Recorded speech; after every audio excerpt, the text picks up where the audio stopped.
Honorable James. One of you must be ready after the EFF before we break. Thank you. Your time starts now, Honorable Malema. Thank you, Chair. You know that you can say all those type of things you are saying. I will never be under pressure. I'm not the type to be under pressure. So you're praising everyone so that I can also finish within a limited time.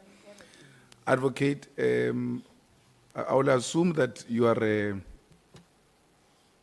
a supporter of our current democratic dispensation, and that this constitution we have is one of the documents that are trying to protect us as South Africans and whoever finds himself within our country.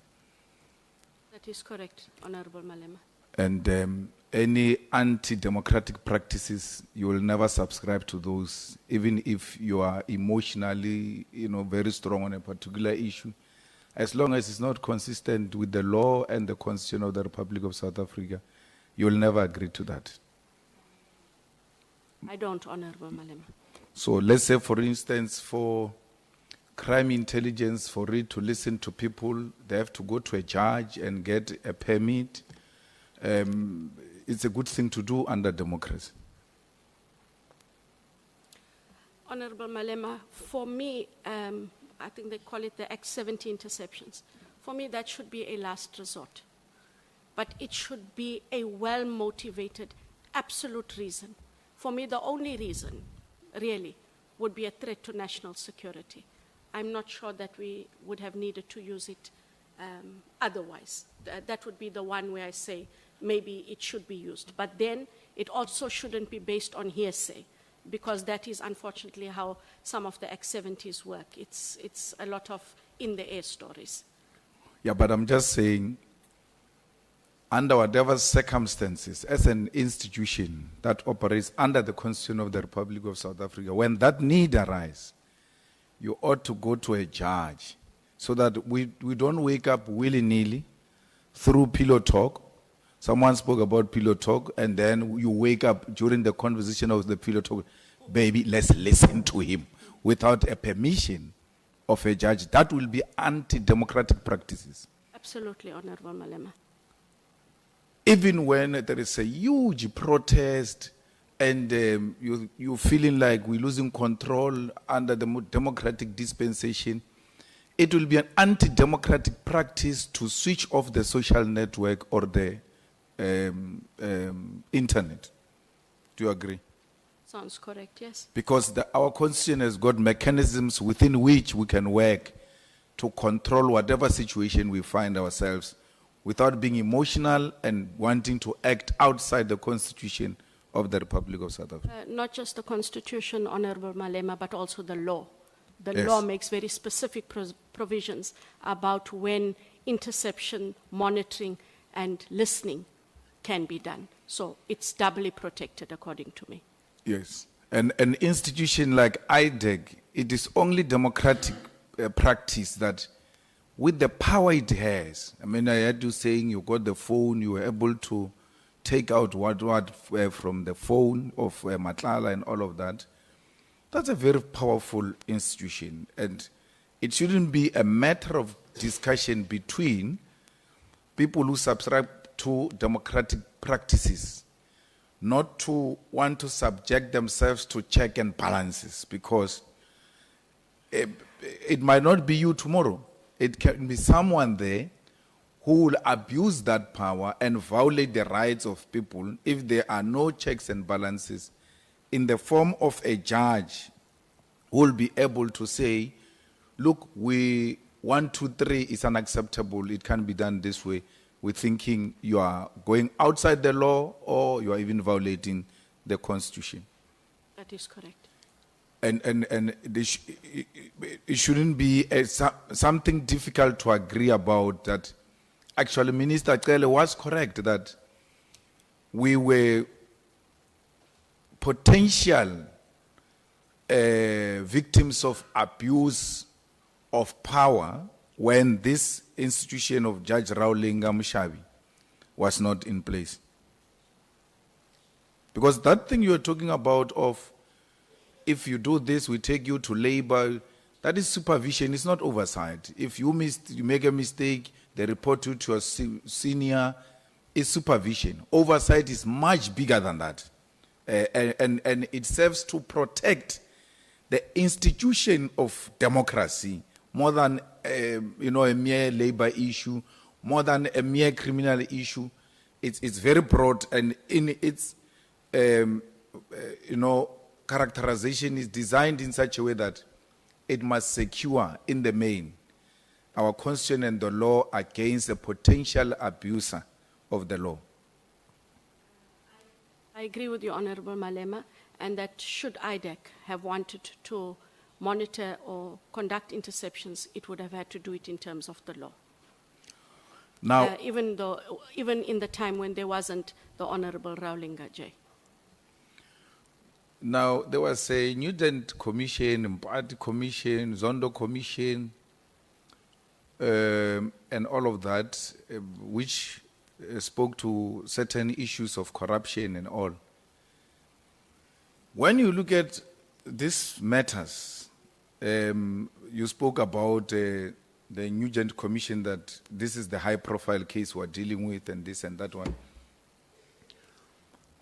Percentage-wise, when you put all of these commissions together, you think how many people have you arrested, and to what extent have you been successful? Because one of the cases that you should be handling, I know it must be referred to you, but if you're talking Zondo Commission, state capture reports, Bosasa is one of the outstanding matters of Zondo Commission. And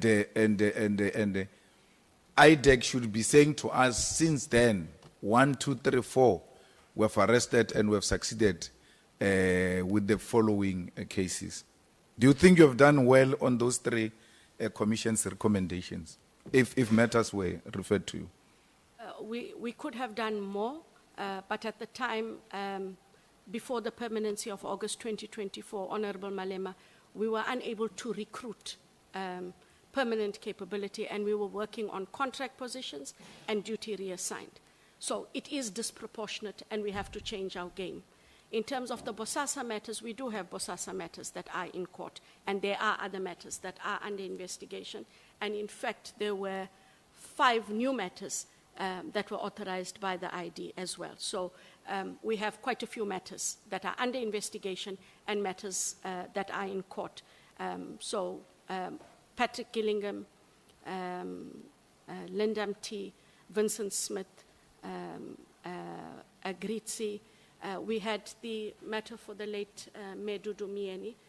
With her passing, Mr. Matendra is still on trial, and the trial commenced this week. And that matter continues. And then there are other investigations that continue. None of the Bosasa matters that were mentioned at the commission have been closed, if that might be a concern. It becomes worrisome that, there could be, and I like what you said, that, you want to act with evidence and only with evidence and overwhelming evidence so that you don't make mistakes and mess up these cases. But there are so high-profile people who are mentioned in Bosasa. One of them is the national chairperson of the ANC, who's a minister, Gwedemantashi. The other one is Nomvula Mkwenyane, who ate chickens every December. Agrees, he said he was sending chicken every month that's supposed to go to prisoners. Is going to Nomvula. And will such people not be people of interest? Because our inability to defeat corruption is that the high-profile individuals with money don't get to be prosecuted. And these things came out public, we were all there, and all of that. So, Honorable Malema, I take the point. However, those investigations continue. What did hamper us is the evidence we sought. We had to get, and the only other person who could give us that evidence was Angelo Agrizzi, who was also an accused. Angelo Agrizzi has, in the past month, now deposed to Section 204 affidavits on various individual matters that we did not have previously. We must now move with those matters. And they are among the matters I'll tell you where I come from, Advocate. Khumalo gets arrested for labor-related matter. and then there are these people who have been eating chickens and eating food of prisoners and blessed with Austin Martins and all of that. A person is accused of irregular appointment, and that becomes a big issue when we've got this other. So when this is presented before us, it looks like there are others who are treated differently and others are treated differently. But I'm happy that you are saying we are coming close to making more arrests with the 204 we got from NAGRIS. So my question will be, I'm moving from that one. When does it become an irregular appointment? And when does it become crime? Because there are so many people who got appointed, and there were reports that said, look, man, the due processes were not being followed, and we don't think this appointment was correct. And there are many institutions that deals with that if you are not satisfied with a certain process of appointment. And now we get a situation where one of the crime-fighting leaders in institutions like crime intelligence gets to be arrested with the other colleagues for appointment. I'm not saying it's big or small. There's no big corruption, there's no small corruption. Once it's characterized as corruption, it's big and deserving of the necessary attention. But on this labor process, irregular and crime, when does one become the other? Because if we're to follow what you did, we're going to lock up a lot of people who interfere with appointment of people. I'll tell you, for instance, now, in Johannesburg municipality, a CM was supposed to be appointed. He passes an interview. No, he first gets it shortlisted. He passes an interview. He passes the test that they go through after the interview, competency, whatever test. And political leaders who are outside government go and sit down and say, no, don't appoint this person. So we are subjected to those kind of things that politicians and other people can just do as they wish, but they never get arrested. Here is an arrest on a person that made a wrong appointment and didn't follow procedure or anything of that sort. When does it become irregular? When does it become a crime? So, Honorable Member, we looked at the institution, the position of the accused, and the influence they had in order to circumvent and manipulate the processes. It was different because this is an environment that is charged with upholding, which is part of law enforcement. And there was an active gratification to a person who should never have gotten the job, and they manipulated the processes as we've set out on pages 7 to 9 of the charge sheet. I agree with you that what is happening where it happens in the municipalities should not happen. I did also indicate that part of IDAC's mandate is looking at issues of dishonesty and issues of the municipal MFA or MFA. If those matters are referred, and these are positions that compromise a government and how a government runs, then we are fully within our mandate to look at it. None of those matters have come to the fore, but there's no distinction. One shouldn't be allowed in those processes as they are, because an appointment of the incorrect person, even in the municipality, robs South Africans of service delivery. That in itself is a huge impact that we can't afford. So those matters should be escalated. And if those matters are being dealt with by the Auditor General, I think that is where there's a gap. We have had this conversation, Honorable Malema, I know you don't want long answers, but we had this conversation with the Auditor General to say, we have to find a way where you make certain findings, especially those irregularities and wasted and unauthorized expenditure, non-service delivery because of the misuse of funds in municipalities. We must find a way for those matters to be referred. So we have had that engagement, but we haven't had any of those matters referred because the Auditor General can. Thank you very much. Advocate, and we asked former Minister Cele this question, and he was happy to answer it. And the same thing with the Minister Kunus on special leave. When you went through Matlala's phones,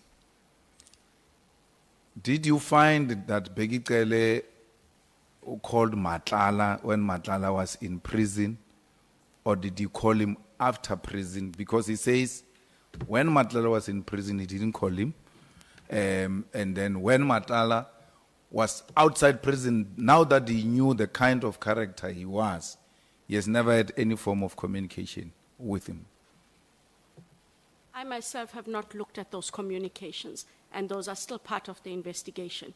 But those were part of the allegations we became aware of, that there were communications by politicians and senior members of the South African Police Services. The ex-minister's name was mentioned, as was the name of Lieutenant General Sabia, as well as other police officials on the platforms that they have. And because they have come out in the commissions, we are looking at them, yes.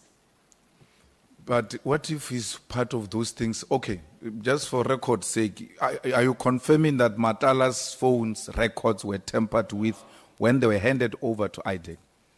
There were communications that were deleted, yes. But what will happen, Honorable Malema, it goes to the question that Honorable Klopper asked.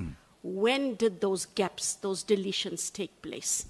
And if they happened at material times when allegations are being made that Mr. X would have started communicating, one is able to draw those inferences and take the investigation in a different way. Mr. Matlala's issue, when it was referred to you, who referred it? It was referred to us by a general in the risk audit section of the South African Police. Or not commissioner? Not not commissioner. the national commissioner? Not the national commissioner. Now, what I want to understand is, when a matter is reported to you, is referred to you, where do you come in as a head? Does it come to you, and then you choose investigators, or how does it work?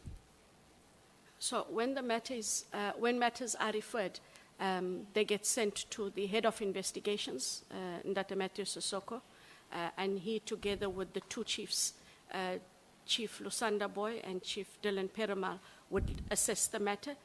They put an application together. If they are of a view it falls within the mandate, I get to then consider an application. If they're not sure, what they will do is indicate that there is a Section 27 referral. However, there's a bit of uncertainty on an aspect or two, and for those reasons, they're not sure if it falls within the mandate. We might have a discussion, but it has been very, I can't even remember off the top of my head how many of those would have happened. So when General Mkhwanazi says there is a person in your office who's feeding him with information, will that person not be acting in a rogue manner? Because in terms of line of reporting and duty, there's no any other channel that says there could be a person in your office who reports to provincial commissioner. You are correct. Say, you are correct. Now, when a person reports, like he said, someone from your office reports to him, and he knows, that's how he knows these things, will that person not acting in a rogue manner? Correct, they are. Meaning there is a rogue in your office? If that is how you frame it, yes. Because General Mkhwanazi said there were rogues in your office, and here is a rogue that takes you information in your office and gives to General Mkhwanazi. With that being said by General Mkhwanazi about that kind of a rogue element in your office, what steps have you taken to, including amongst other things, solicit more detailed information and evidence as colleagues from General Khumalo, because it doesn't matter what happened. It doesn't matter what he said to you. You guys still owe this country a duty to protect it and serve it. So when you hear such things, why are you not reaching out to say, can you please give me these elements that you are saying exist in my office? Because here I'm fighting corruption and I'm not going to have people who are behaving in a corrupt manner in this office. I agree with you, Honorable Malema. However, there were these processes that were taking place. And so I was waiting for that. I've got to deal with the Ad Hoc Committee, deal with the Madlanga Commission. And like I said to you, there's no reason not to talk to Lieutenant General Khumalo. I didn't want it to seem as though we were trying to cover ourselves. There's nothing to cover in IDEC. And I'm sure if he has that information, and I do contact him now that I'm done with the Ad Hoc Committee, that he would share that information. And if he does, we will then be able to act. Advocate, the issue of your husband should never put you in a difficult situation where you start doubting your capabilities and your capacity. Sitting here, for me, this is quality leadership coming from a black woman. You answer questions properly, you give us information, well articulate. There will be more challenges. They come inherently with being a female leader. We all have, issues that we might not have handled properly. It's part of growth. It's part of becoming more experienced and then dealing with matters differently going forward. And when you live here, this should never, I heard you saying I'm very angry, it must never be one of the issues that are going to distract you from fighting crime and fighting corruption. You came here, we shared that information with you.